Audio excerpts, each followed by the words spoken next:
Bom, vamos continuar o nosso segundo dia do encontro do seminário de pesquisa A Mulher do Circo.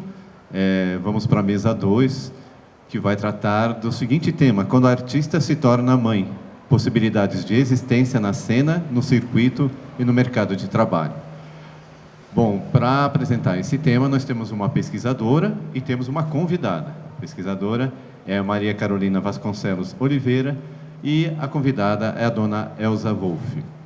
Bom, a Maria Carolina Vasconcelos é realizadora circense, professora e pesquisadora em temas relacionados a artes e cultura. É mãe de uma criança de 3 anos, desenvolve pesquisa de pós-doutorado na Unesp, pesquisando poéticas e políticas do circo contemporâneo. É artista circense há mais de 20 anos, atua em criação, direção, escrita e direção de movimento. É fundadora e atua no coletivo A Penca, que trabalha na interseção entre estudos de gênero, natureza e artes cênicas. Ela também colabora com a companhia Restaudanté e é uma das idealizadoras e organizadoras da Circa Festivalia. Carol, por favor.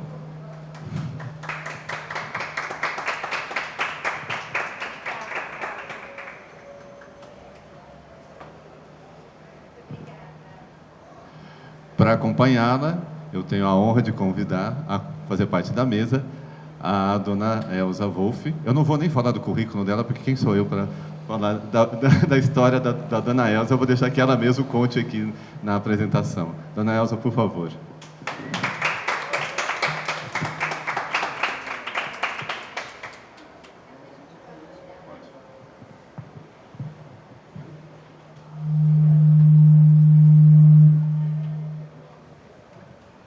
Oi, gente, boa tarde. Obrigada, Walter, pela apresentação. Vou começar agradecendo a dona Elza. Eu quero agradecer o convite. Não só minha professora, mas foi professora de 2/3 das trapezistas de São Paulo, que em algum momento passaram, né, pelos ensinamentos da dona Elza. É sempre um prazer estar perto e estar junto, né, dona Elza? Acho que eu aprendi muita coisa sobre circo, muito do que eu sei sobre circo, acho que eu aprendi com a senhora. Carol, eu acho que está desligado o seu microfone. Está baixo? Mas está dando para ouvir? Vocês querem que eu aumente? Se eu falar mais pertinho, melhor? Isso, tá isso. Bom. Tá. Então, estava aqui fazendo a rasgação de seda para a dona Elza Wolff, que daqui a pouco vai se apresentar também. Quer se apresentar primeiro, dona Elza, antes de eu começar? Acho que é mais legal, né? Tudo bem. Meu nome é Elza Wolff. Fala mais pertinho, acho, para eles ouvirem. Sou a 6ª geração de circo, né? Por supuesto. E estou aqui agradecendo o convite de vocês. E é uma honra poder passar um pouquinho da minha história de circo. Obrigada, dona Elza. E daí queria também agradecer muito, não só ao Centro de Memória do Circo, né, que é essa perolinha que a gente tem na cidade de São Paulo, que realmente é uma instituição super importante e única, né, na América Latina. Eu ia falar no Brasil, mas que bom que vocês já me corrigiram antes. E muito orgulho de estar numa cidade que tenha uma instituição como o Centro de Memória do Circo. E também ao FIC, que bom, né, que conseguimos ter o festival esse ano, e acho que foi uma conquista super importante da nossa classe, né, junto com a Lei de Fomento também. Eu estou super envolvida também na militância em prol das políticas para o circo, desde pelo menos 2016, que foi todo aquele debate que foi aqui, né, inclusive, em torno da Lei do Fomento ao circo. Acho que a gente está num momento muito legal de construção de institucionalidades, né? Por que não usar esse termo, assim, para o circo, em termos de políticas, né, e tudo mais. Eu acho que a gente já vê os resultados disso, assim, né? Eu tenho observado um pouco os resultados de fomento, até como interesse de pesquisa. A gente vê grupos novos surgindo, né? Grupos, às vezes, de ex-alunos nossos que começaram lá ganhando vai, mas que hoje já estão acessando o fomento.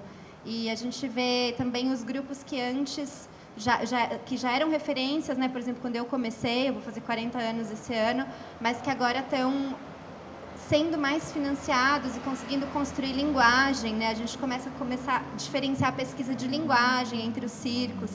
E eu acho que é um momento muito, muito legal, assim. Então, celebrar, né, aí o FIC, o Centro de Memória, e dias melhores virão, a gente espera, politicamente, então que a gente siga aí nessa luta, nesse engajamento. Bom, a mesa para a qual nós fomos convidadas, dona Elza, foi a da arte quando a artista se torna mãe. E daí eu queria só situar um pouquinho de como é que... Por que eu cheguei nesse tema? Então, nessa pesquisa, eu fiz essa pesquisa quando eu mesma estava grávida, comecei essa pesquisa e depois continuei fazendo entrevistas. E eu entrevistei ao todo, até hoje, 7, 8 artistas que são mães de diversas faixas etárias. A dona Elza foi uma das minhas entrevistadas. Mas eu queria só situar um pouquinho essa pesquisa, antes de começar essa conversa com a dona Elza, até para a gente, sei lá, partir também de algumas questões que são comuns. Eu trouxe essa apresentação meio de muleta, eu acho que eu não vou falar ela inteira, mas eu vou, só para não me perder muito. Eu acho que o meu interesse por esse tema começou justamente quando eu estava prestes a me tornar mãe, quando eu estava ainda com meu filho na barriga. E eu percebi que eu comecei a ser questionada por estar trabalhando, assim, em vários momentos. Eu falava, mas por que você está em cena? E por que você está fazendo isso? E daí passava sempre por 2 lugares, assim, um do risco da criança, né? E eu falava, mas eu faço trapézio há 20 anos, eu não sou louca, eu sei mais ou menos o que eu posso fazer, não é que eu estou fazendo uma coisa, né? Eu consigo sentir, nananã. E o outro questionamento vinha por um lugar da forma do corpo. Ai, mas você está mais gorda, ai, mas está mais gordinha, nananã. E eu falava, gente, mas então... Eu não estou gorda, eu estou grávida, para começar, né? E por que a gente tem esse lugar tão vetado de um corpo fora desse padrão dentro do circo, né? A gente sabe que o circo ele é o terreno desse lugar da virtuose e de uma certa visão produtivista do corpo. Eu ficava me perguntando, será que é por isso? Né? E daí também ficava me perguntando, mas, poxa, então um corpo gordo não pode estar no circo? E então um corpo mais velho também não pode? Né? Então, o quanto também isso me interessa politicamente, comecei a bastante questionar esses lugares. E daí nesse momento, eu estava trabalhando num espetáculo, já desde o meu núcleo anterior, a gente já sempre trabalhava com gênero, com o tema do gênero. E daí eu estava trabalhando, a minha última apresentação grávida, que foi 15 dias antes do meu filho nascer, foi no FIC. Foi no FIC de 2018, na Lona. E lá eu recebi um convite de 2 pesquisadores que estavam organizando um livro sobre circo na América Latina, que eram o Fred Cardon e a Julieta Infantino, e eles queriam que eu escrevesse um texto sobre mulher no circo. E daí eu lembro que ele, que era um homem, me falou um texto sobre o lugar da mulher. E daí eu já falei, nossa, o lugar da mulher, né? Então por que a gente tem que discutir o lugar da mulher? Se a gente tem que discutir o lugar, é porque existe um lugar.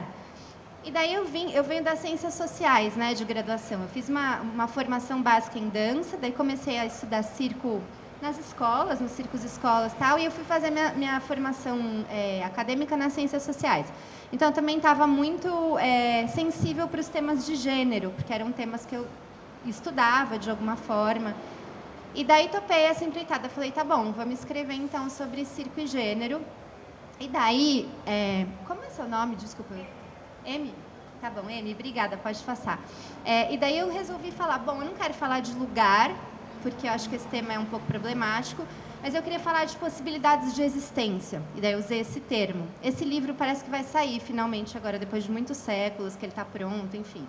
Foi escrito lá em 2018. Ele está sendo editoriado pelo SESC. Eu falei, bom, acho que eu queria falar mais de possibilidades de existência. E daí, pegando tanto possibilidades de existência na cena, quanto possibilidades de existência também no mercado, fora da cena. Porque daí, começando a conversar com essas mulheres, entrevistando essas mulheres que ou eram mães ou estavam prestes a se tornar mães, eu via que elas falavam muito de um lugar de perder trabalhos, não conseguir mais trabalhar, não conseguir mais estar na vida profissional. Então, me interessava muito essa dimensão, não só do que você pode fazer em cena. Tinha 2 coisas que apareceram muito forte na entrevista. Primeiro, as mulheres falando coisas do tipo, eu não me sinto mais bonita, eu sempre fiz o papel da mulher sensual, da femme fatale, da mulher sedutora, eu não me sinto mais nesse papel. E a segunda coisa que aparecia era isso de perder trabalho, né? Eu vou falar um pouco das outras coisas que apareceram. E daí, então, eu comecei a pensar nisso, assim, nessas possibilidades de existência E daí, eu estou falando como uma mulher cis, né, gente? Sou uma mulher cis, e eu não ampliei essa discussão do artigo para a mulheridade de forma mais geral, porque eu acho que eu também não tenho esse lugar de fala, né, a ponto de falar do ponto de vista de uma mulher trans, assim como eu não tenho lugar de fala para falar do ponto de vista de uma mulher preta, mas eu tento, no texto, abrir isso como um ponto específico da discussão. Eu não estou falando de qualquer mulheridade, a minha mulheridade não é universal, eu não estou falando de qualquer mulheridade, eu não estou falando de qualquer experiência de mulheridade no circo. Eu estou falando da experiência dessas pessoas a quem eu entrevistei e da minha especificamente, né? E o que eu entendo é que, o que me apareceu assim, né, na pesquisa, é que a questão da maternidade, para habilidades, modalidades como algumas do circo, que exigem um engajamento físico muito forte, acho que é totalmente diferente na palhaçaria, né, Sil, assim, mas para habilidades, por exemplo, aéreos, equilíbrios, etc., que envolvem um engajamento físico muito forte, ela acaba sendo um fator que assusta as mulheres um pouco, porque ela gera uma restrição de trabalho, né? Ou você tem que parar, ou você tem que sair. Isso de um lado negativo, vamos dizer assim, e de um lado positivo também eu ouvia muitas mulheres falando que o estar em circo, em comunidade, principalmente quem vivia no ambiente do circo como modo de vida, mas também quem vivia em circo de grupo, assim, facilitava a criação dos filhos, né? Eu lembro, por exemplo, de entrevistar eu entrevistei algumas das mulheres do Circo Zani, e elas, acho que talvez a Érica, agora não vou lembrar exatamente quem, mas me falou, poxa, se eu trabalhasse numa multinacional ia ser muito pior, né? Porque eu consigo minimamente trazer meu filho, com algumas exceções, né? Por exemplo, o SESC não deixava levar para turnê, eles botavam uma cláusula no contrato de que não podia ir criança, né? Então tem exceções, assim, mas de uma forma geral tem um lado talvez positivo. E daí, então, só para situar um pouco, Amy, pode passar, por favor. Eu acho que esse assunto circo e gênero, gente, e eu escrevi esse texto em 2018 e passaram uns 4 anos, e a gente sabe que essa discussão de gênero ela está ficando ainda mais aguerrida, disputada, e eu sou super a favor. Eu acho que tem que disputar mesmo, acho que a gente está num momento de revisão de muita coisa. Mas naquele momento em que eu comecei a... Bom, então tá, tenho essa encomenda, vou escrever um texto sobre isso, vou começar a levantar material. Primeiro que tinha muito pouco material, e as coisas que eu achava, por exemplo, eu achei a revista Estrada, né, que é francesa, do Arsenal, lá, aquele centro francês que trabalha com circo e artes de ruas, tinha um número de 2011 falando de mulheres do circo e trazia uma coisa que eu ficava um pouco incomodada. Eles traziam algo do tipo que o circo sai de cena a dona do circo em cima de um elefante, a esposa do circo em cima de um elefante sai de cena, e agora sim novas representações associadas ao feminino começam a ser colocadas em cena. E eu não sei, até como cientista social, me parecia um pouco estranha a ideia da gente olhar para o circo clássico e falar, ai não, isso é machista, isso é patriarcado.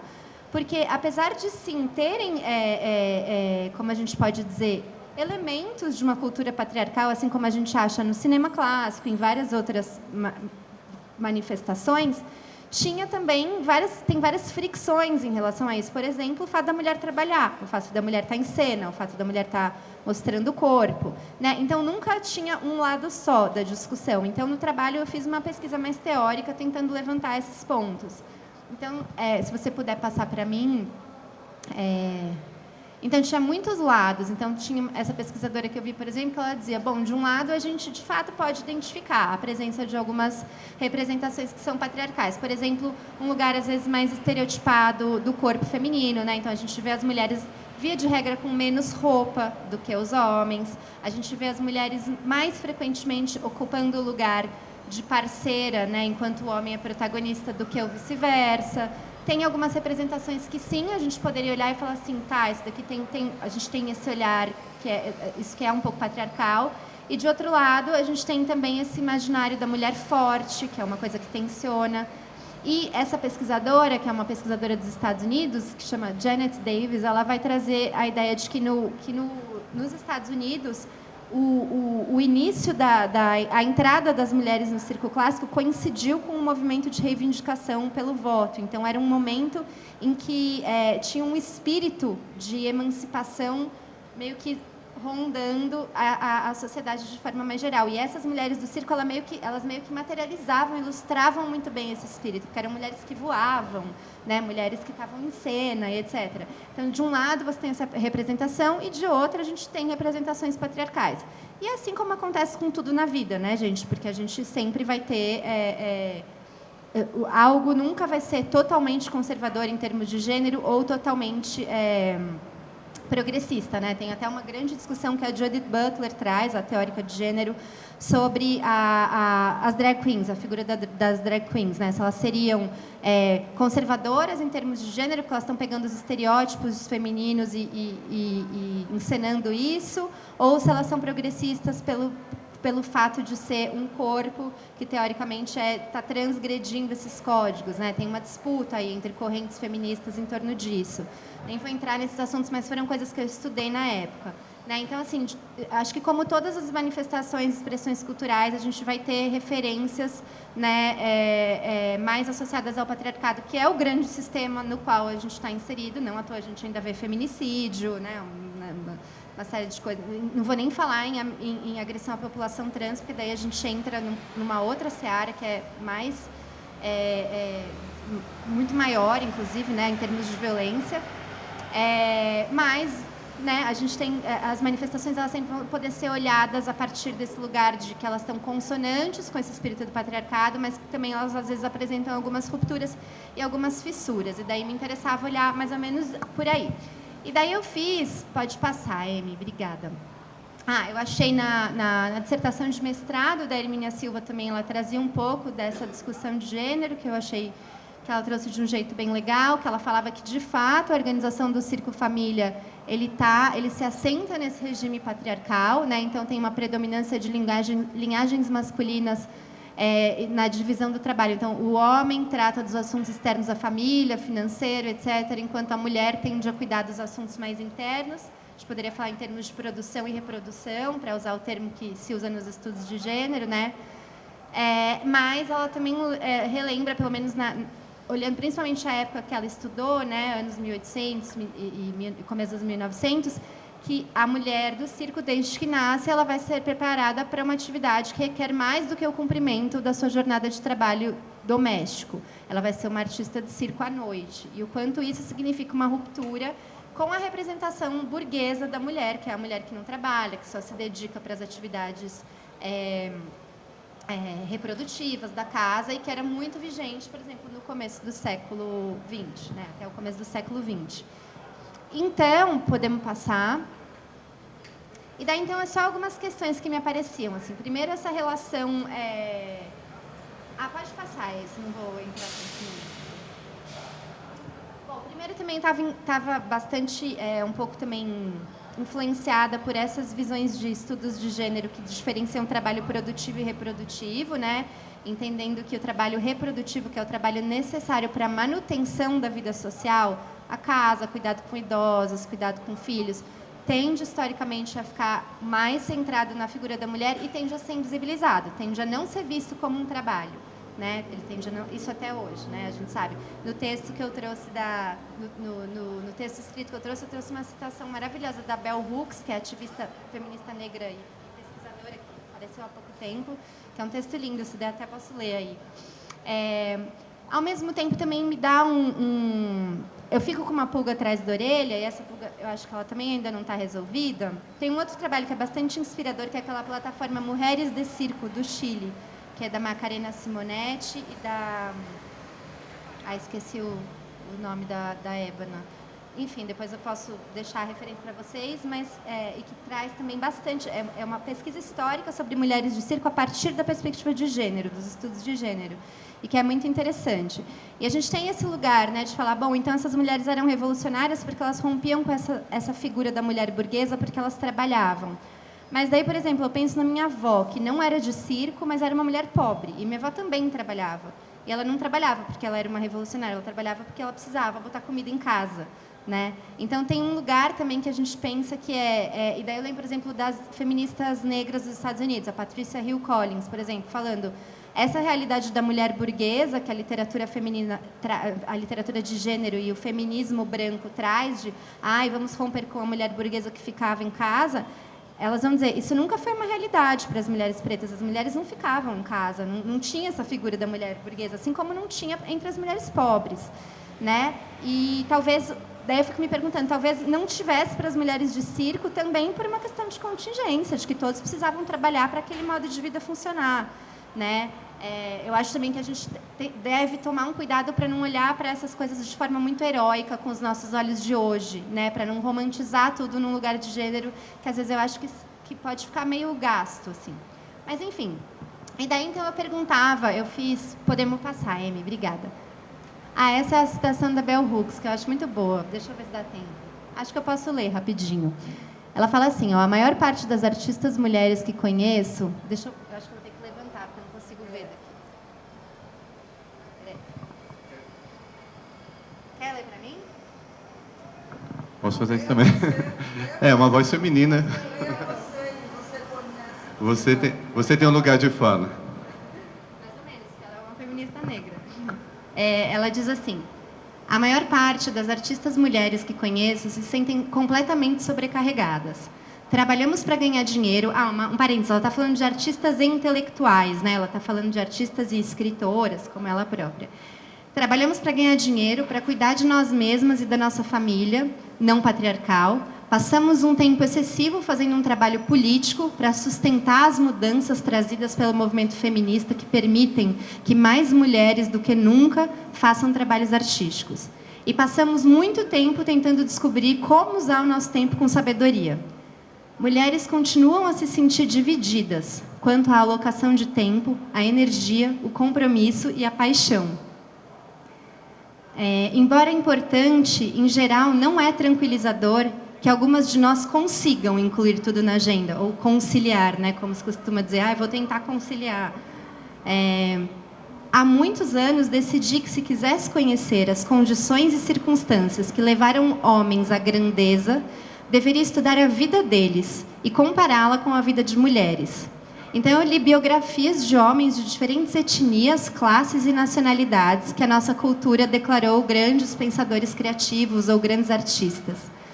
E descobri que as pessoas envolvidas na vida deles não só aceitavam, como também esperavam que eles precisassem de um espaço e de um tempo reservado para que o trabalho diário florescesse, para que eles pudessem se empenhar em uma necessária renovação de espírito. A maior parte dos nomes que a gente conhece na poesia da América do Norte, por exemplo, se não todos, são de pessoas que tiveram algum acesso à liberdade de tempo. Privilégio de alguns, que é uma necessidade de todos. Bell Hooks é um dos textos mais legais que eu acho sobre trabalho artístico, porque ela traz esse ponto de vista... Até arrepia, né? Ela traz esse ponto de vista e que não é também de uma mulher universal que ela está falando, né? Ela é uma ativista do movimento feminista negro. E a gente poderia pensar nas mulheres pobres também, porque ela também fala das mulheres, por exemplo, latinas, né? A Patrícia Hill Collins também fala... Então, de alguma forma, das mulheres que não tiveram a oportunidade de estar nesse lugar da mulher burguesa. Podemos passar? Eu acho que eu vou falar daqui, porque eu queria só ler umas frases antes de começar com a dona Elza. Então, só para contar algumas coisas assim que eu achei na pesquisa. Algumas coisas que são ponderações e outras que são pontos positivos. Então, eu ouvi de quase todas a ideia de que postergaram a chegada dos filhos, a decisão de ter filho por conta do trabalho. Pensei bem, esperei, mas eu queria muito, mas ao mesmo tempo... E eu própria também, acho que estive nesse lugar. Essa ideia de ter que parar, né? Ter que parar. Eu tenho um depoimento, por exemplo, que diz: eu trabalhava com o pai do bebê, ele não queria continuar, eu queria adaptar a cena, mas ele estava preocupado. Foi um pouco frustrante para mim ter que parar. Mas eu também estava incomodada com o fato do meu corpo não estar na forma padrão, principalmente no comecinho, em que não dava para saber se eu estava grávida ou se eu estava gordinha. No mesmo sentido, eu peguei bastante depoimento sobre a hesitação de ter um segundo filho, sabe? Eu tinha medo de... No primeiro eu consegui, mas de repente no segundo eu não ia mais conseguir voltar. De repente não ia mais dar certo voltar, né? Poderia ser mais difícil eu voltar, então decidi não ter. Ou teve porque queria muito, mas ficou com essa sensação. Mas daí quando a gente entrevista as mulheres que tiveram o segundo filho, na prática elas falam que foi muito mais fácil. Então também tem essa diferença entre expectativa e realidade, né? Que a gente vê bastante no discurso. esse lugar de produtividade do corpo, acho que aparece bastante para a gente como circense, não só mulheres, né, mas para os circenses de forma geral. Então, uma das entrevistadas fala, e mesmo num exemplo como daí ela fala a companhia que ela trabalhava, eu tinha licença maternidade, mas logo você tem que voltar a ser produtiva, logo você tem que pagar alguém para te ajudar com a criança, tem essa ótica mais de mercado de empresa, né? Então, esse lugar de que tá bom, mas vamos aí, né? Vamos ser produtiva. E, mais uma vez, né, a ideia do trabalho produtivo sendo responsabilidade da mulher, porque ninguém vai questionar um pai... Até hoje, né, gente, no mercado de trabalho, não só no circo, você vai numa empresa, ninguém questiona que um pai... ninguém questiona, mas o senhor vai ter filho agora, então eu não vou te dar uma promoção. Porque é pressuposto que o pai não vai deixar isso interferir na sua vida profissional, né? Então, tem essa diferença que é muito forte. Daí também falando de umas outras mulheres, falando, como elas não tinham uma companhia que era delas, foi muito mais difícil voltar. É muito difícil as pessoas contratarem uma mulher grávida ou uma mulher que tenha acabado de ter filho. Então, quanto mais a artista for dona do seu trabalho, mais fácil ela volta. E, nesse sentido, eu entrevistei algumas mulheres que tinham companhias próprias e outras que prestavam serviço. E daí, todas que tinham companhia própria se sentiram mais amparadas, assim, sabe? Porque falavam, bom, daí eu continuava fazendo alguma coisa, eu fiz produção, eu fiz direção, né? Eu fiz outras coisas, ou mesmo, sei lá, num circo em que era mais assim, uma família em que você estava. Você se sente mais amparada do que quando você só vende o seu número para outros lugares, porque daí é isso, você não tem nenhum vínculo com aquele grupo. Podemos passar também. Isso eu já falei. Também todas falaram da rede de apoio, da importância da rede de apoio, e normalmente a rede de apoio é formada por outras mulheres, o que também é uma realidade em várias profissões. Né? Até comigo acontece, minha mãe é a pessoa que mais cuida do meu filho quando precisa de alguém externo ao nosso núcleo familiar, né? Então, a ideia de ser uma rede de apoio também de mulher. E quanto mais o circo estiver organizado em comunidade, maior é a rede de apoio. Então, depoimento, ele começava a chorar e vinham 4 ou 5 pessoas no trailer para ver o que estava acontecendo e ajudar. Né? Então, quanto mais esse lugar de comunidade do circo, a dona Elza riu porque ela sabe que é dela. Quanto mais esse lugar de comunidade, mais fácil. Agora, por exemplo, conversando com mulheres que só trabalhavam com evento, você fica lá sozinha com a criança e não tem esse lugar, né, da comunidade do amparo. Então, como também esse lugar mais de mercado é mais cruel ainda para as mulheres que são mães ou que estão grávidas. Outro depoimento. Então, o bebê ia comigo já com 3 meses, ficava no camarim com a minha mãe. E eu ficava lá trabalhando, fazendo contra-regragem. Minha mãe e minha sogra sempre ajudaram, indo comigo nos espetáculos para ficar com o bebê. Podemos passar. Daí isso eu acho que eu já falei um pouco, né, dos privilégios que aparecem. Então, se você trabalha com circo ou é uma diretora de multinacional, é muito mais fácil criar os seus filhos trabalhando com circo. Ainda mais se você for do circo tradicional, porque você está em família, você tem sempre alguém para ajudar, cuidar e etc. E daí eu vi depoimentos muito lindos também. A gente tem muita sorte nisso. Qual criança tem o privilégio de presenciar o ofício dos pais e de aprender o ofício dos pais? Normalmente o padrão é a terceirização do ensino, a terceirização de tudo. E com a gente é diferente. A gente tem um tempo de... É isso, né? Eu levo o filho para o ensaio, eu levo o filho para a aula, né? Então tem esse lugar que é lindo também, por esse lado. Acho que isso, gente. Deixa eu ver se tem mais. Daí tem esse lado acho que eu posso terminar falando isso, que é esse lugar da autoimagem, da representação do corpo, né? Que eu acho que é um lugar também que muitas entrevistadas colocaram como ponto fraco. Algumas não, né? Mas muitas colocaram. Depois de 3 meses que o bebê nasceu, eu já conseguia fazer o espetáculo, mas a minha forma corporal só voltou muito tempo depois. Eu não estava bonita. Eu estava peituda, porque eu estava amamentando, uma coisa que não era do meu corpo normal. Eu estava com a barriga mole, a barriga não tinha voltado para o lugar. Né? Então, também como a gente trabalha com representações do nosso corpo no circo, que às vezes são diferentes, né, da realidade, enfim. A outra falou, parei num determinado ponto da gravidez, mas porque eu estava incomodada com o fato do meu corpo não estar na forma padrão. Eu tinha muito medo de engordar e ficar gorda para sempre. Esse era o meu maior medo. Depois alguém falou... Eu já substituí uma mulher grávida no circo tradicional. Ela ficou grávida e quando começou a aparecer a barriguinha, já não podia fazer mais. Eu falei, por que não podia fazer, né? Por que não podia aparecer neném? E daí, gente, uma das minhas entrevistadas, tem duas aqui hoje, a Verônica foi uma e a Dona Elza é outra. E daí, eu não sei, eu acho que a gente podia começar uma conversa.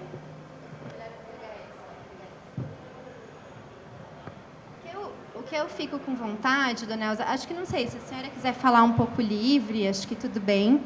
Mas o que eu acho sempre interessante conversar com a Dona Elza a partir disso é porque parece para mim que é aquela bonequinha russa, né? Porque tem muitas camadas. Porque a Dona Elza foi neta de circo, filha de circo e mãe de circo e agora vó de circo.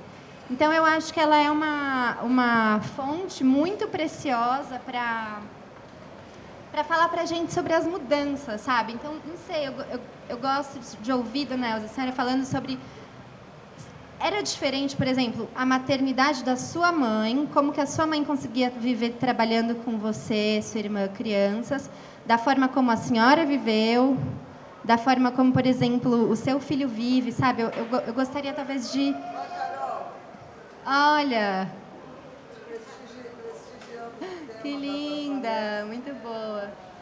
Mas eu acho que a Dona Elza podia primeiro começar contando um pouco da família, né, Dona Elza? Que eu não sei se todo mundo sabe, dos seus bisavós, avós, pais. O que a senhora acha? Então, você estava conversando agora, falando de como era antigamente, né? E a minha avó me contava que ela fazia trapézio. Quando começava a ficar gordinha, porque não é somente a estética, né? É a força que a gente tem que ter para levantar o corpo. E esse corpo já passa a ser 2, então é mais pesado. Então ela se adaptava para continuar trabalhando, ela fazia uns vestidos assim, mas eu estou falando de 1800. Ela fazia aqueles vestidos grandão assim, sabe?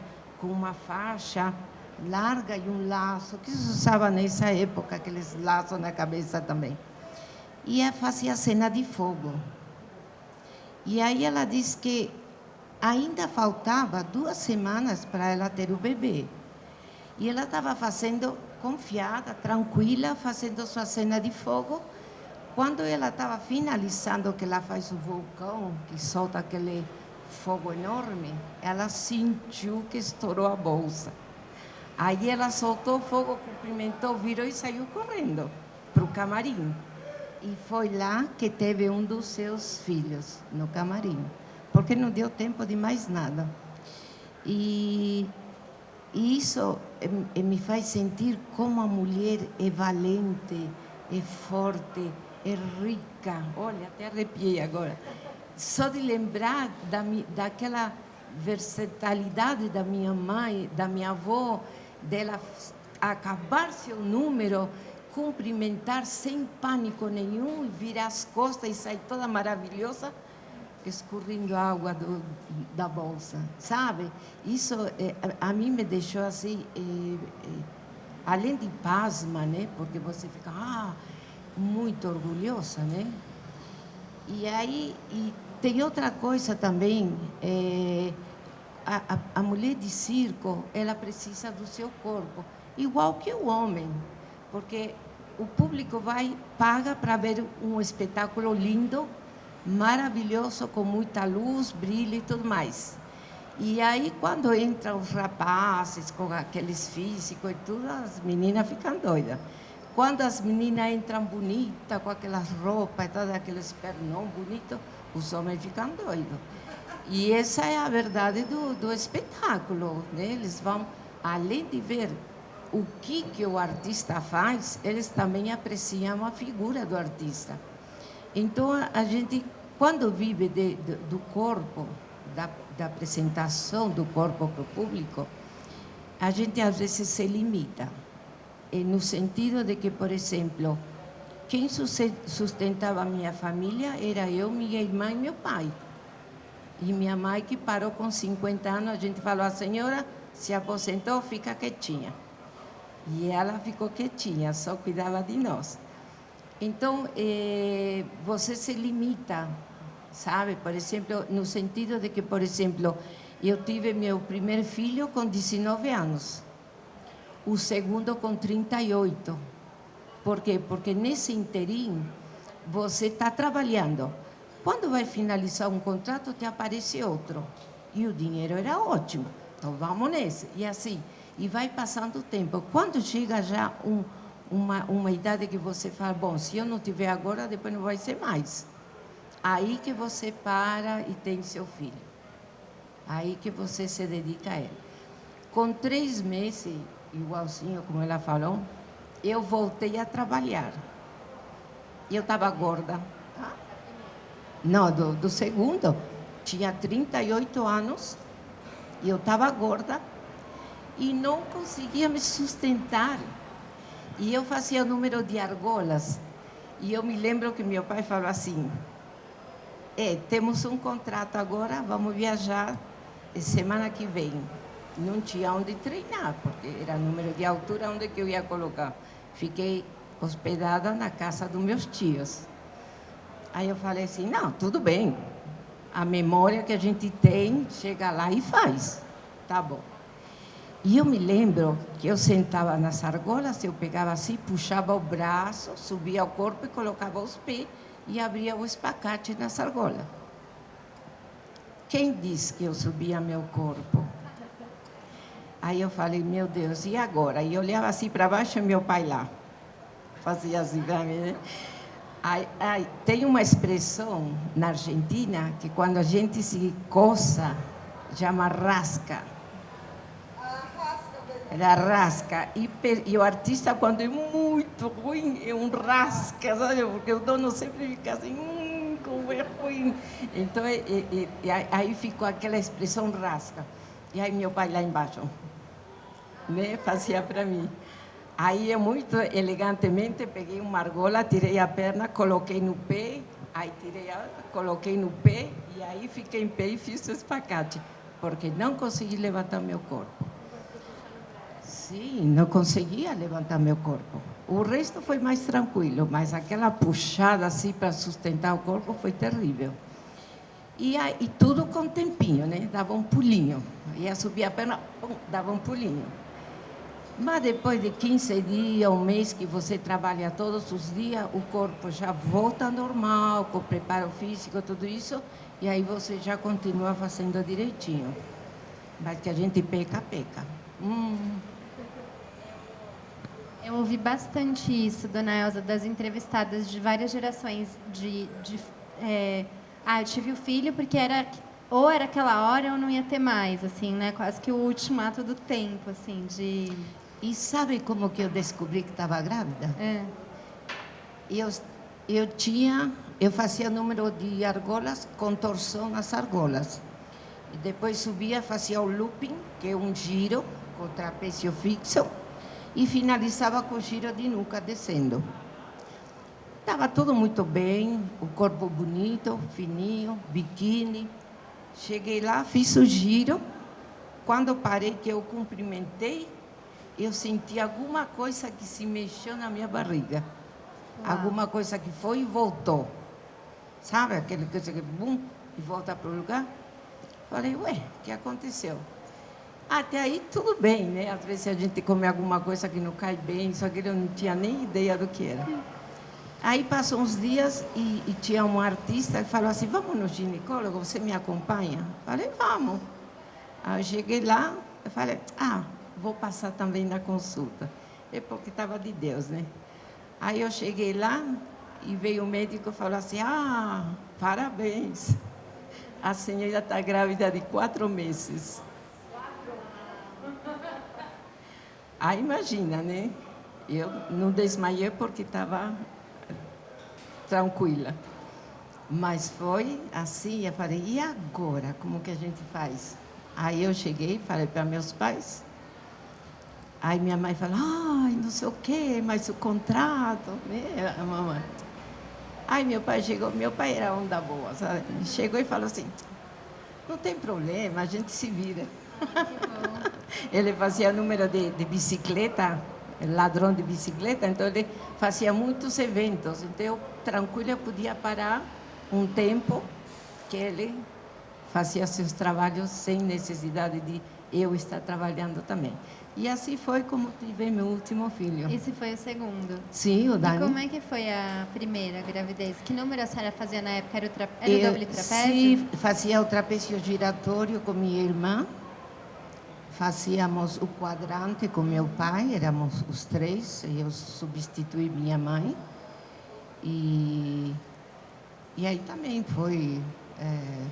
aí depois eu tive que me casar, né? Aí eu me casei e depois que tive minha filha, passei a trabalhar com meu marido, que fazia rola-rola com equilíbrio, e eu fazia corda indiana. E nessa época, quando a senhora fazia o doble trapézio e o quadrante, quando a senhora engravidou, a senhora parou, teve que ser substituída, como foi? Não, porque é Parou assim, quando a Ana nasceu? por exemplo, nessa época, a minha mãe já tinha parado, né? Mas estava minha irmã. Então, substituíram o quadrante e o trapézio giratório pelo... A minha irmã fez o quadrante com meu pai, os dois. Eu saí fora, ficaram os dois. E ela fazia a corda indiana. E aí montaram um pequeno número de magia. Entrava meu pai, a minha irmã fazia parte dele. De qualquer forma, o artista de circo sempre tem assim um as na manga, né? Porque quem faz trapézio sabe fazer malabares ou acrobacia. Então, se a esposa ficou grávida, ele vai fazer um número de rola. Então, de qualquer forma, sempre está trabalhando, né? Ana Elza, a senhora me contou que a senhora chegou a trabalhar com a sua mãe junto, né? Sim. Conta. A gente começou juntos. Quando eu tinha 13 anos, terminei meus estudos e vim para o Brasil, que eles já estavam aqui. Porque meu pai não quis voltar para a Argentina de jeito nenhum. Meu pai era alemão. E ele saiu fugido da Alemanha, assim, mocinho, né, adolescente. E veio com uma equipe de boxeadores amadores. Ele era boxeador. Aí, entre uma coisa e outra, conheceu minha mãe, porque ele... Perdão, deixa eu contar direitinho, porque temos tempo? Não. E aí, meu pai começou a treinar boxe no Chile, num ginásio chamado Caupolicán. Aí, mandaram ele para fazer uma luta em Buenos Aires, no Luna Park. Aí eles anunciavam assim, hoje boxeia o lobo alemão. Lobo é Wolf e lobo, né? Então, falava o lobo alemão. Quando ele terminou de boxear, apareceram dois alemães para conversar com ele. E os dois eram de circo, que tinham um quinteto de parada de mão, e teve uma discussão entre eles e se separaram. E precisavam de mais um para fazer um trio de parada de mão. Aí convidaram meu pai. Meu pai é um aventureiro, chegou a falar, sim, vou. Largou o boxe e foi para o circo. Treinou. Como ele já tinha uma educação militar na Alemanha, nessa época, tudo que tinha um pouquinho de dinheiro era colégio militar. E aí ele fazia ginástica, então para ele fazer uma parada de mão foi super tranquilo. Aí que ele entrou no circo. Aí conheceu minha mãe, depois se casaram, e aí eles montaram seus números ele mesmo. Mas como minha mãe não teve estudos, ela queria que eu estudasse. Então me deixaram na Argentina com minha avó, estudando. Quando acabei meus estudos, vim para cá com 13 anos. E aí começamos a treinar. Com 15 anos, eu já era profissional no picadeiro, fazíamos um trio. Minha mãe, eu e minha irmã. Fazíamos um trio de trapézio giratório. Vocês viram que a história é longa para chegar num ponto? Incrível, né? Como era isso de estar em cena com a sua mãe, assim? Como... Deve ser um orgulho, né? Sim, não, e que assim, nessa época, quando você é jovem, você não tem noção, assim, do que uma tradição, do que se apresentar no circo, tudo isso. Você começa a ter noção disso quando já vai passando um pouquinho de tempo, né? Quando Sim. você já vai ficando velhinho. Fala, puxa vida, olha tudo que eu fiz e nunca tinha percebido tudo que eu fiz no circo, não sei o quê. Agora que eu estou velha, não consigo fazer mais nada. Entende? Então, aí é que você começa a perceber a tua origem, né? Toda a tua cultura circense. Porque a mulher de circo não sabe só fazer trapézio e malabares. Sabe fazer tudo, né? A mulher de circo faz encanamento, faz ligação de luz, dirige, monta, desmonta, sabe de mecânica. Cuida dos Faz bichos. tudo. Cuida dos bichos, faz tudo. E eu, por Figurino. exemplo, eu não me apertava. Qualquer coisa que tinha que fazer, eu ia fazer. Entende? A gente aprende de tudo. É um grande aprendizado o circo.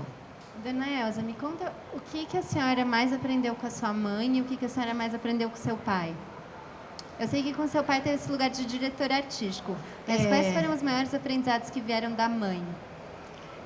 Bom, minha mãe, ela sempre andava corrigindo o que a gente fazia. Né? Ela falava assim, quando você cumprimenta, não põe os dedos assim, cumprimenta assim, como bailarina. Ela sempre estava corrigindo o que a gente fazia. Faz ponta de pé, sorri.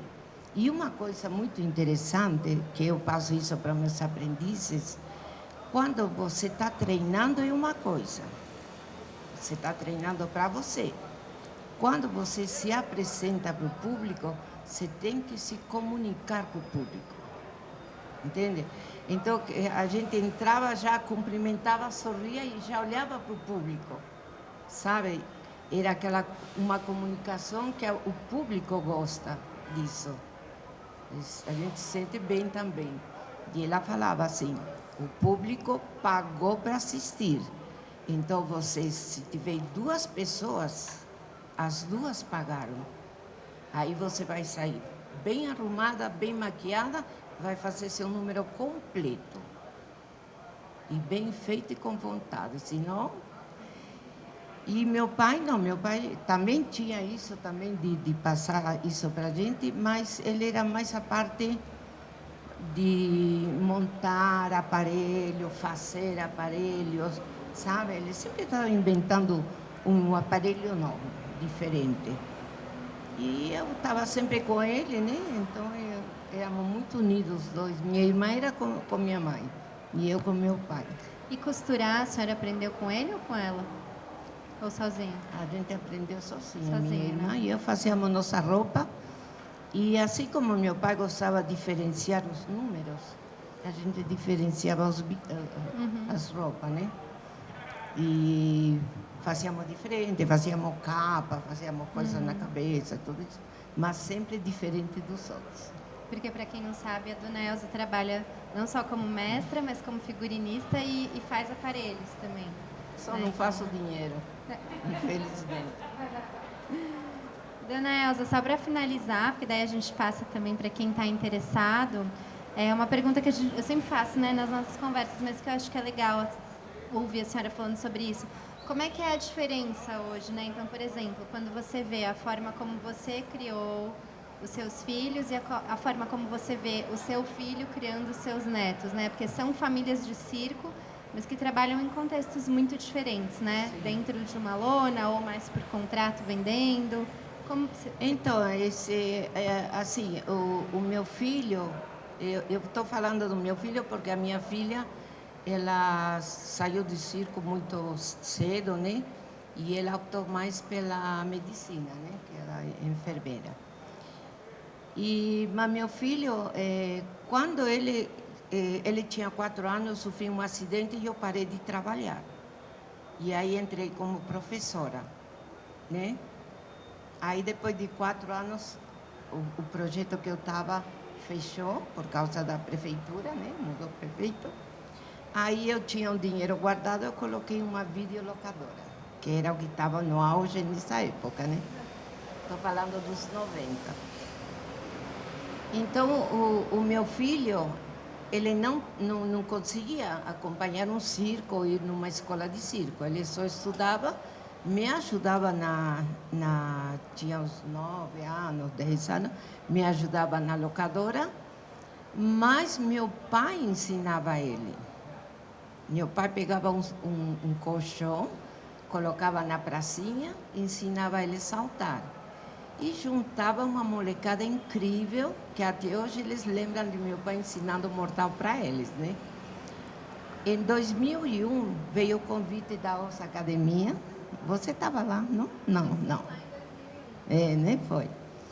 E aí eu deixei minha filha na locadora e eu saí correndo para a escola de circo, porque era o meu sonho, né? Voltar a fazer coisa de circo. E daí para cá não parei mais. Fiz várias aulas. E aí foi onde meu filho começou com 15 anos. Quando eu comecei a dar aula, veio o convite para ele entrar Ele ia ser militar. Aí ele entrou no circo. Acabou o militar, continuou no circo. Aí que ele começou a treinar e tudo mais, junto com a Maria Carolina, né? Nessa época. É isso. E aí, então, assim, ele aprendeu comigo e com outros mestres, né? Estavam as Medeiros, estava o seu Rui, né? O seu Rui, Atum, que estava... Atum foi a professora dele, de tecido. E aí foi que ele foi evoluindo nesse interim que eu dava aula, né? E aí ele foi entrando nas tropas. Ele disse que a madrinha dele é Abel Toledo, porque foi ela que falou assim, quer fazer circo? Sim, então já ganhou a bolsa. E ela que colocou ele para funcionar. E está até hoje, né? Agora os pequenininhos, assim você põe uma corda, eles vão, se penduram, sobem as pernas, ficam girando, eles aprendem sozinhos, os netos.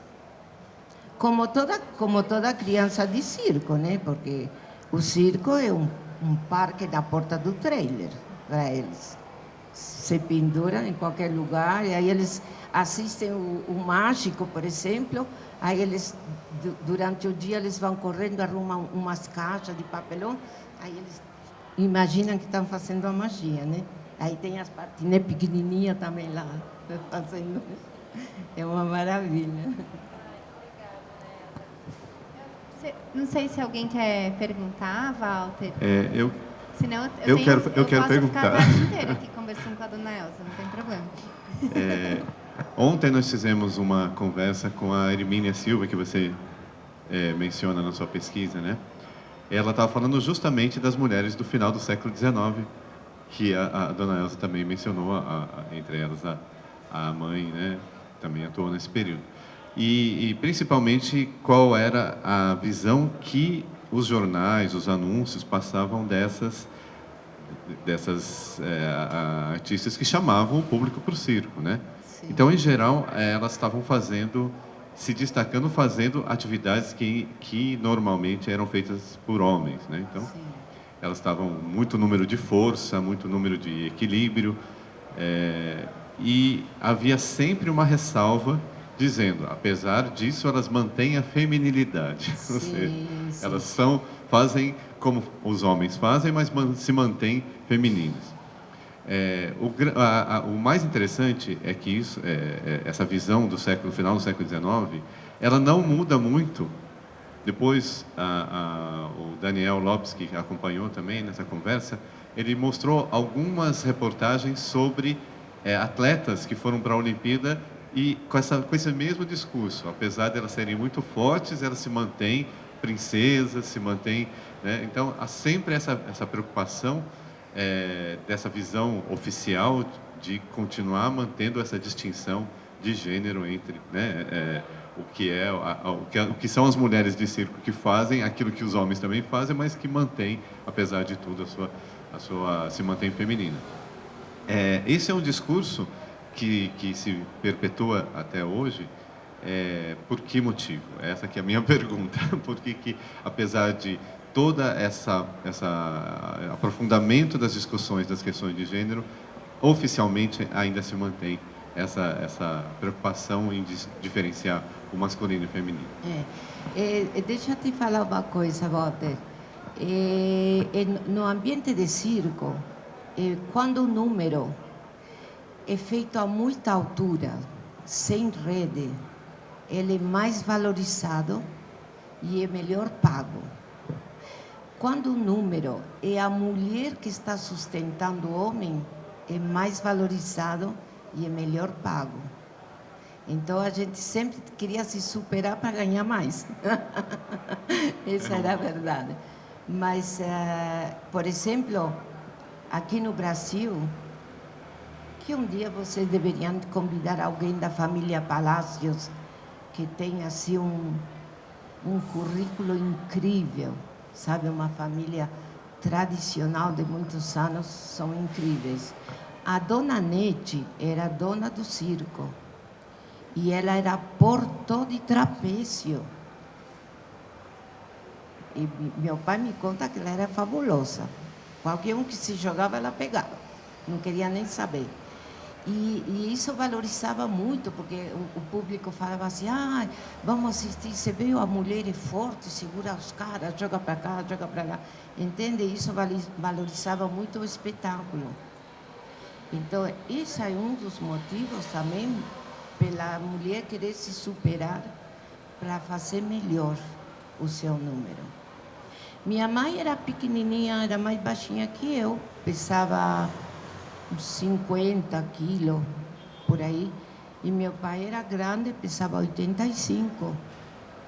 E ele fazia prancha, né, que sustentava assim, virava, ficava num braço, ela sustentava num braço, e depois ele fazia um giro de rins e ela segurava o cano onde ia a corda.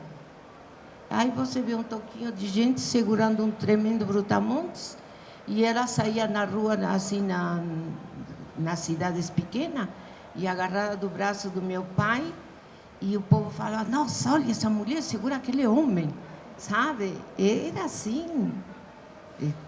Para o povo das cidades pequenas é extraordinário, né? Isso é uma das vantagens de ser forte. Eu responderia de um jeito pensando mais nos próprios estudos de gênero, acho, Walter. Eu acho que tem uma autora que eu li na época que eu fiz essa pesquisa, que chamava Alyssa Solomon. Ela estuda a representação de gênero, de mulheridade no cinema mas eu acho que tem um ponto em comum, porque assim como o circo, o cinema ele surge como uma manifestação de mercado, né? Você tem que conseguir financiar por bilheteria. E daí ela vai dizer que naquele momento, né, do cinema mais clássico, as representações de gênero, elas também não podiam fugir muito de um certo padrão, porque senão você entrava em conflito com essa própria prerrogativa de que você precisa vender. Querendo ou não, você tem de alguma forma que agradar um grande público. Então, você não vai poder problematizar algo no limite de um jeito super que vai afastar seu público, por exemplo. Então, essa talvez possa ser uma via de explicação, eu não sei. E fiquei pensando assim no que você falou. O circo tem isso, né, de ter essa poética, eu até falo do extraordinário, assim, né, que é esse lugar de que quanto mais diferente do que a gente vê fora do circo, mais vale isso que acho que a Dona Elza está trazendo. Ao mesmo tempo, se você vai para o muito diferente, você perde esse lugar de agradar o público, né? Pensando aqui do ponto de vista da recepção. Se você coloca uma mulher que ela deixa de ser inteligível como mulher para o grande público, perde-se esse elo do extraordinário, porque já que ela não é mulher, então tudo bem ela ser muito forte, né? Então eu acho que parte da poética do extraordinário tem a ver com isso, com você se manter na condição de alguma coisa e fazer alguma coisa que essa coisa normalmente não faz. Então, penso, por exemplo, na cena que aqui não é tão comum, né? Mas nos circos dos Estados Unidos, da Monga, né? Então, ela é até o texto do Foucault, por exemplo, sobre os monstros. A figura do monstro, para ela ser inteligível como monstro, ela tem que ser em parte humana, porque senão ele vira um outro totalmente alterizado.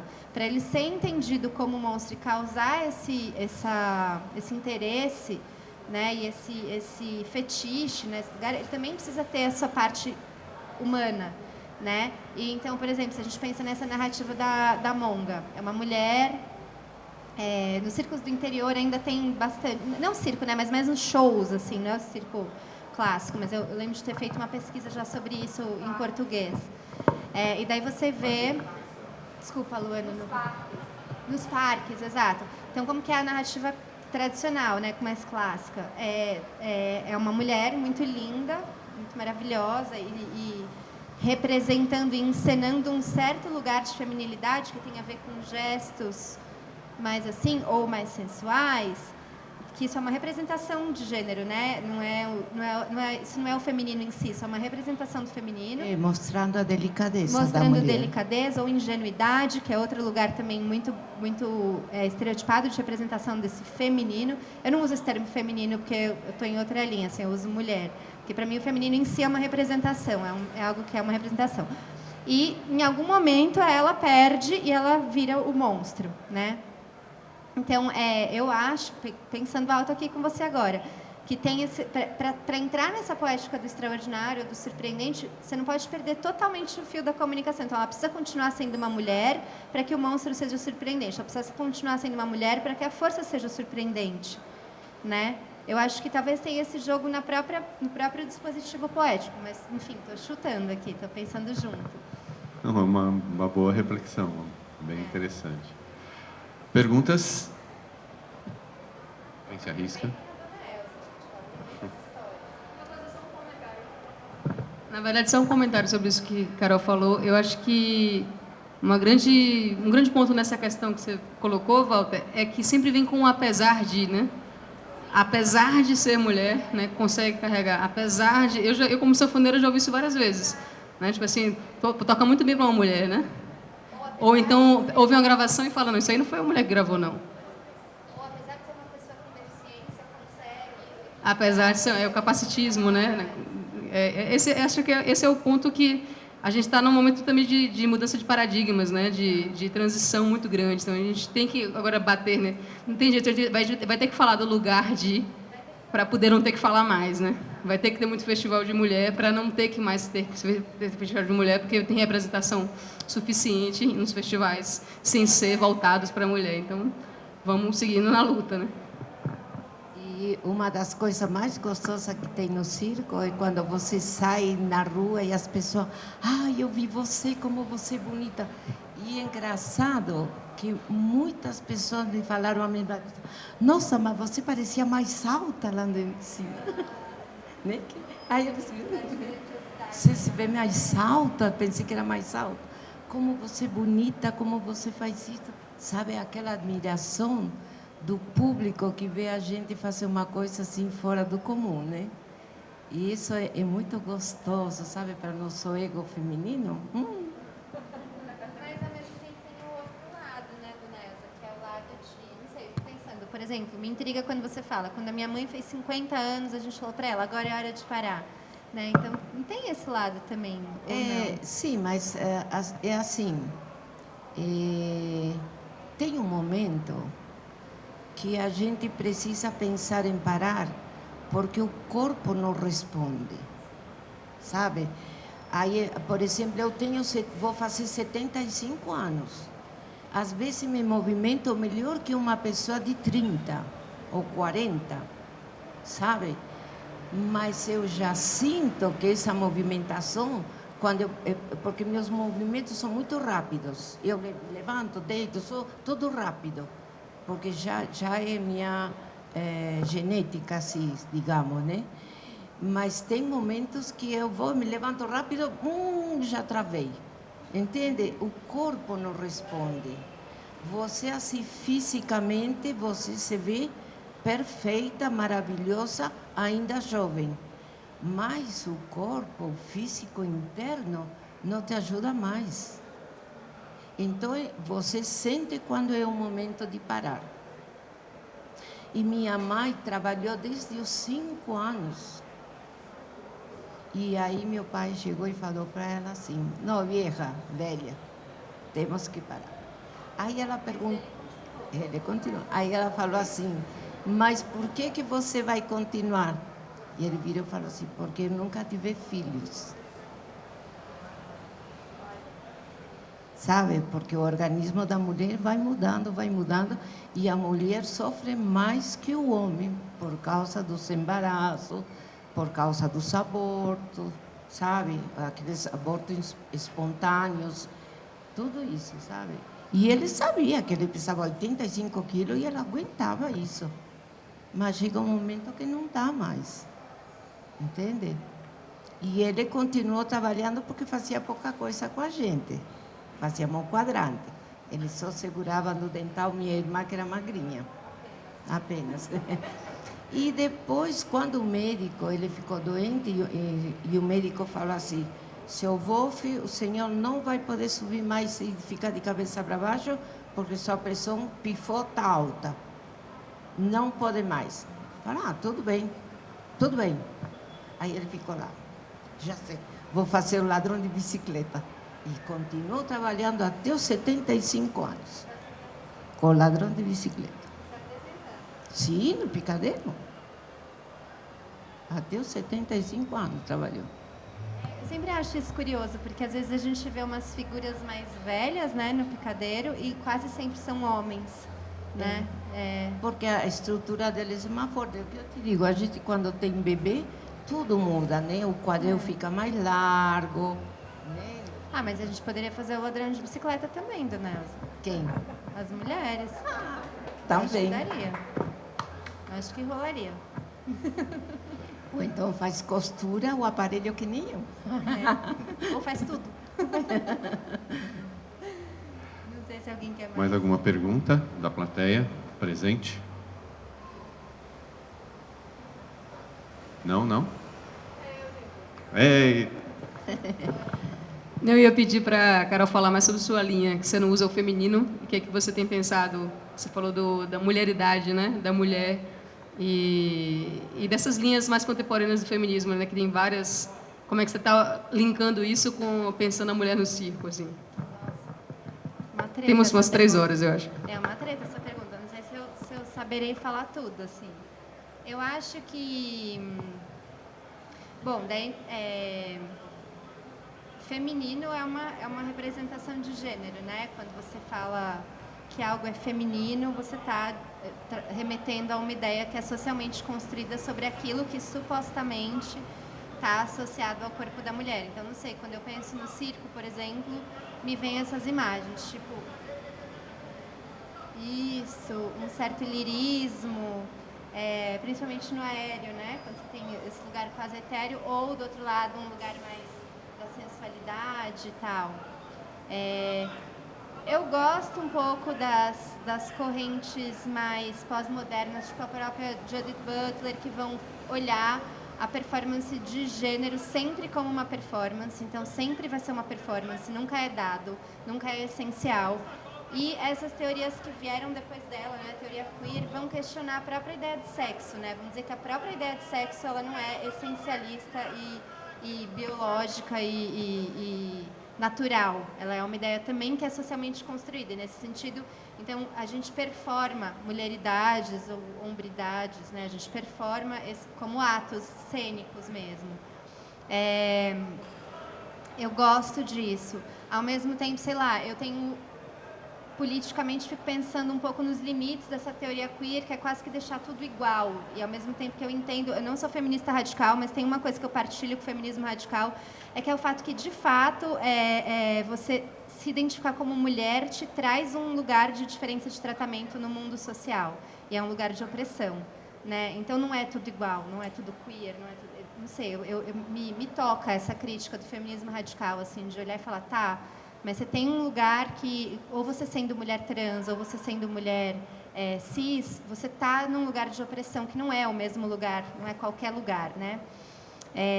Mas, enfim, pensando nas práticas de circo, uma coisa que me faz bastante pensar ainda, que tem a ver com o que você falou, Lívia, que é assim, até hoje a gente vê um pouco também os cabarés femininos, as noites femininas, muito restritas a uma gama de assuntos, né? Então, você sabe que você vai ter número sobre menstruação, você sabe que você vai ter número sobre útero, tem esse fetiche com o útero, né? Que eu acho que até às vezes é associado à transfobia, e eu acho que tem um ponto nessa crítica, né, de que sempre associar a mulher ao ovário, a mulher ao útero, a mulher à menstruação, ou até à gravidez, você está excluindo um amplo registro de mulheridades possíveis aí, de mulheres sem útero, de mulheres sem filhos, etc.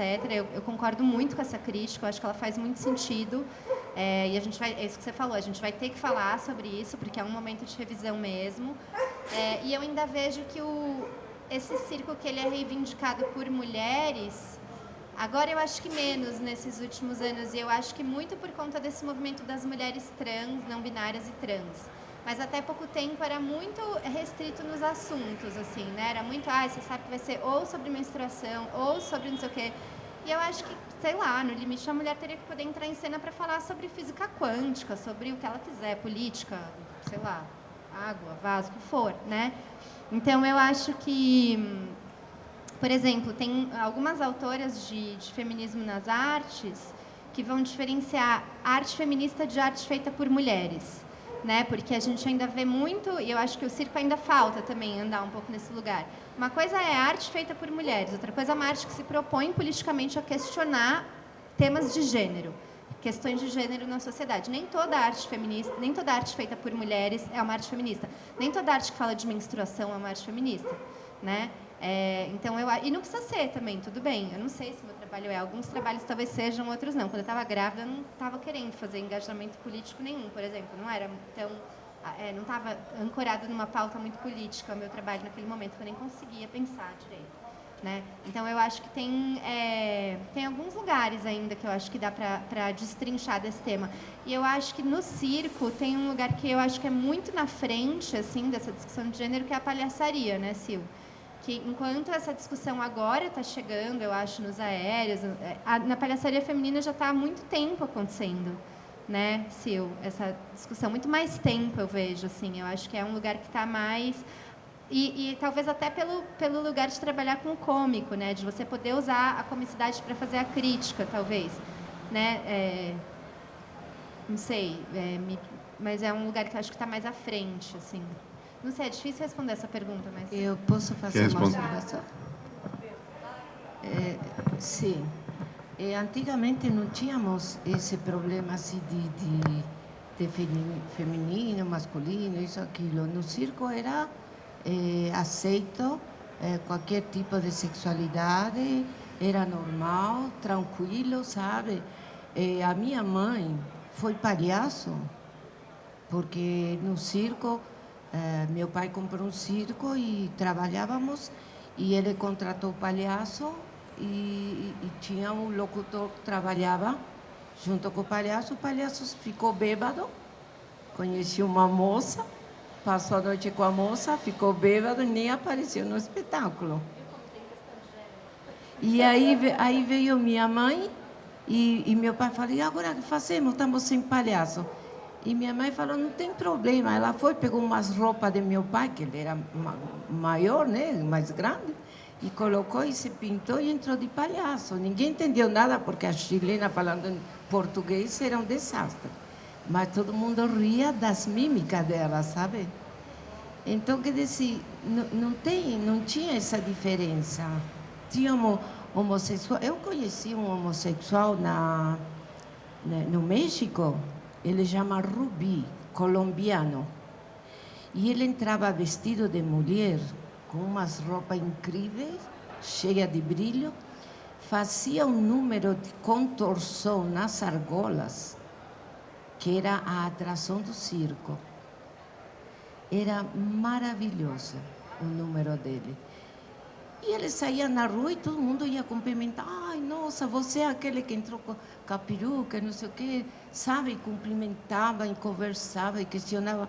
Não tinha muitas discussões que tem agora, essas diferenças, essas questões, sabe?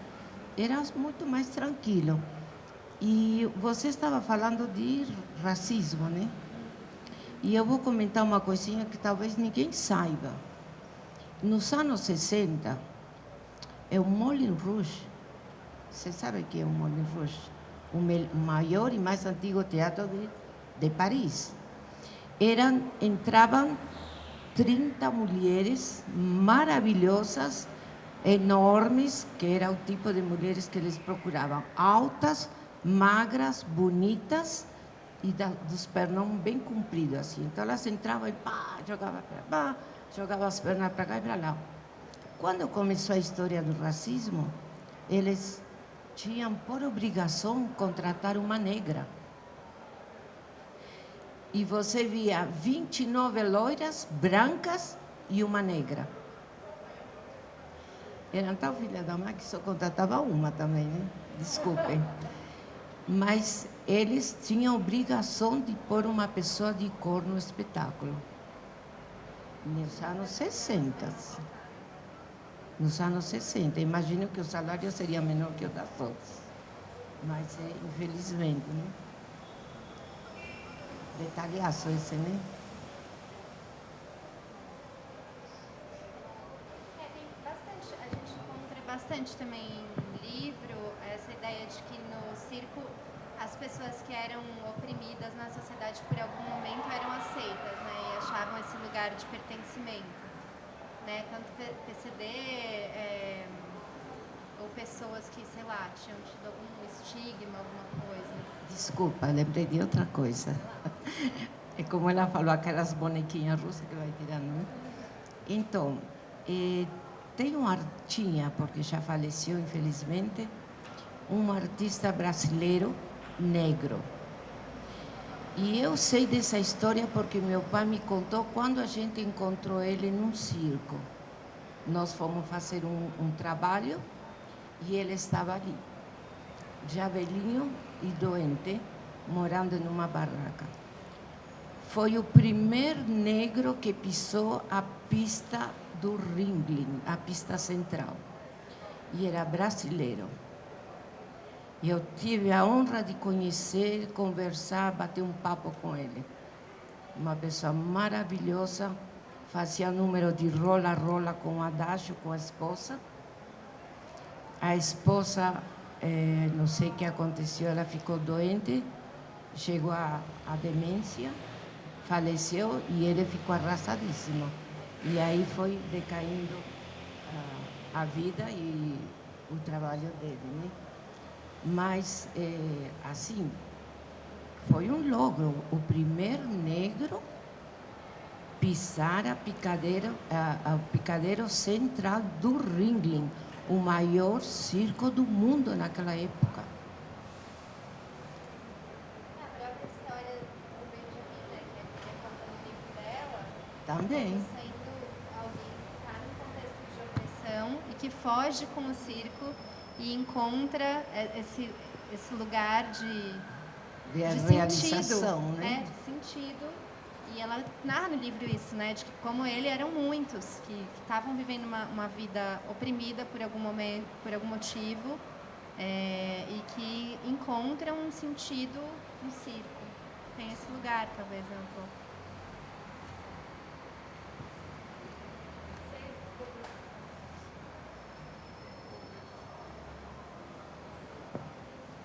Queria agradecer a presença de vocês duas. Obrigada. Maria Carolina, se quiser se despedir. Eu agradeço muito a vocês que estão aí com a gente nessa conversa. Agradeço muito, muito, muito a Dona Elza. É sempre um prazer enorme escutá-la e ouvir as suas histórias e seus pontos de vista. Fico honrada mesmo de estar aqui com a senhora de novo, Dona Elza. Obrigada. E ao Centro de Memória do Circo, ao Walter, Emi e ao FIC também, né? Por ter Aquela possibilidade. japonesinha maravilhosa. E a vocês todos. Obrigada.